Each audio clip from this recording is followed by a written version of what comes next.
집은 사는 사람이 주인공이죠. 집집마다 정말 참 많이 다릅니다. 아이가 있다면 놀이방이 중심이고 학생이 있다면 거실에 TV 대신에 책장을 놓아서 서재처럼 꾸밉니다. 자, 오늘 꿀하우스는 거울이 많은 집입니다. 집 중간에 이렇게 집 모양의 가벽을 두르고 그리고 거울을 덧댔습니다. 현관을 비롯해서 집안 곳곳 거울을 썼는데요. 좁은 집을 넓어 보이게 하고 또 생동감을 줄 수가 있습니다. 거울로 달라진 집, 지금 바로 만나보시죠. 25년 된 63제곱미터 작은 집이 오늘의 꿀하우스입니다. 안녕하세요. 어제보다 더 밝고 또 젊게 산다는 권현옥, 이명자 씨 모녀입니다. 유쾌함의 원천이 집이라는데요.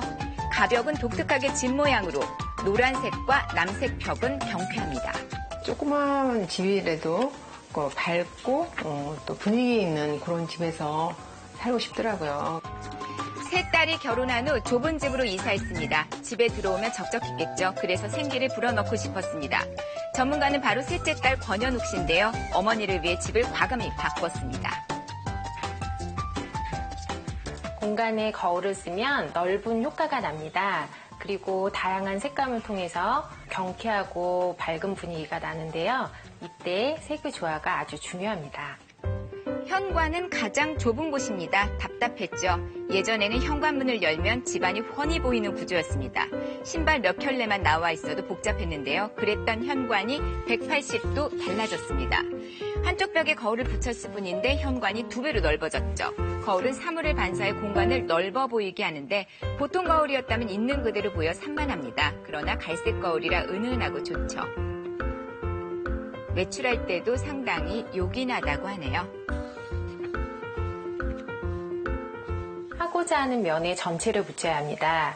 그렇게 되면 바닥에서부터 천장까지 나오기 때문에 확장된 효과가 나타납니다. 주방도 답답했습니다. 주방과 거실이 일자인 좁고 긴 구조인데요. 거실 끝까지 탁 트이니까 시원해 보입니다. 원래는 이 중간에 미닫이 문이 있었는데요. 떼어냈습니다. 대신 집 모양 가벽을 둘렀습니다.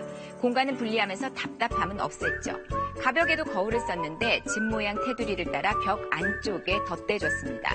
비스듬해서 여러 각도를 비추기 때문에 재밌고요. 신비로운 분위기도 날 수 있습니다. 수납은 싱크대의 상부장과 하부장으로 모두 해결했습니다. 세탁기까지 쏙 들어가 있는데요. 그런데 조리용 환풍기가 보이지 않습니다. 상부장인 듯 환풍기에 흰색 덮개를 달아서 숨겼더니 깔끔하죠. 주방 벽에는 보통 타일을 붙이죠. 그런데 여긴 거울입니다. 넓어 보이려고 덧댄 건데 의외로 관리하기도 쉽다고 합니다. 유리 세정제로 한번 쭉쭉 뿌려서 그냥 쓱쓱 닦아주면 반짝반짝하고요. 맞은편 벽도 역시 거울입니다. 여긴 좀 독특하게 꾸몄는데요. 조명을 거울에 딱 붙여서 설치했습니다. 안쪽에 조명이 하나 더 있는 것처럼 보이죠. 은근 재밌습니다. 따뜻하고 아늑한 분위기는 원목 식탁으로 만들었습니다. 거울이 많아 차가웠던 분위기가 달라졌다는데요. 자, 잠시 원목에 대해 알아보겠습니다. 어디나 잘 어울리죠? 천연 소재라서 건강에도 좋은데 고를 때 반드시 확인할 게 있습니다.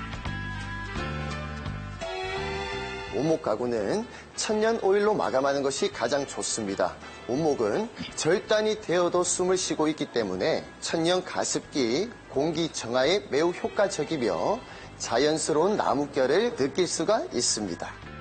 원목은 지속적인 수축과 팽창을 반복합니다. 실내라도 미세한 갈라짐이 생길 수 있는 이유입니다. 천연 오일로 도장을 했다면 고운 사포로 가구 표면을 매끄럽게 다듬어주거나 마른 수건에 베일리 오일을 묻혀서 닦으면 원래 모습 그대로 유지할 수가 있습니다. 자, 이 원목, 수종에 따라 색이 다양한데요. 첫 번째는 호두나무, 월넛으로 잘 알려져 있죠. 중후한 분위기가 납니다. 검붉은 갈색과 부드러운 나뭇결이 특징인데요. 내구성이 강하고 튼튼함을 자랑한다고 합니다. 다음은 주로 동남아시아에서 자라는 티크입니다. 밝고 진한 나무색이 섞여 있기 때문에 독특한 멋이 느껴지는데요. 원목 자체의 유분 함량이 높아서 윤기가 나고 변형이 가장 적은 수종 가운데 하나입니다. 물풀의 나무 애쉬입니다. 딱 보기에도 밝고 환하죠. 탄성이 좋아서 야구방망이를 만들 때도 쓰는데요. 선명한 나뭇결이 돋보입니다. 마지막으로 참나무, 오크입니다. 색의 밝기가 거의 중간이라 가장 많이 찾는 수종인데요. 조밀하기 때문에 와인이나 또 맥주를 저장하는 통으로도 자주 사용됩니다. 다시 꿀하우스로 와봅니다. 이번엔 거실인데요. 활기가 넘치죠. 비결은 색깔입니다. 한쪽 벽에는 남색을, 맞은편에는 노란색을 썼습니다. 색상만에서 마주보는 색을 보색이라고 하는데요. 이거를 인테리어에 활용한 거죠. 서로의 영향으로 더 뚜렷하고 선명한 느낌이 납니다. 한쪽 벽에는 긴 수납장으로 책장을 만들었습니다. 추억이 담긴 가족 사진을 두니까 한결 더 따뜻해 보이는데요. 좁은 거실에서도 거울 효과를 톡톡히 보고 있습니다. 허물 수 없는 내력벽에 거울을 붙였죠. 거울에 긴 수납장이 비치니까 거울 속에 공간이 더 있는 것 같죠. 거실 벽이 2배로 길어 보입니다. 예전 거실에는 베란다가 있었는데요. 여길 확장했습니다. 거실이 넓어진 건 물론이고요. 몸집 큰 가전제품을 숨겨서 집을 더 깔끔하게 했습니다. 냉장고, 에어컨도 모두 여기에 뒀네요. 작은 아파트라 방은 단 2개, 각각 옷방과 침실로 만들었습니다. 여기가 바로 침실인데요. 여행 가서 호텔방에 들어섰을 때 편안한 분위기와 설렘을 집에서도 느끼고 싶었다네요. 양쪽의 침대를, 가운데에는 작은 수납장을 놨습니다. 펜던트 조명까지 다니까 아늑해졌습니다. 꼭 호텔 트윈 베드룸에 들어온 기분이 들죠? 집을 고친 지 1년 됐습니다. 집에 돌아오면 역시 우리 집, 이 말이 최고라는 말이 절로 나온다는데요. 엄마네 집이라서 더 과감하게 했던 부분들이 있어요. 근데 엄마가 기뻐해 주시고 또 마음에 들어 해 주시니까 저도 뿌듯하고 좋네요.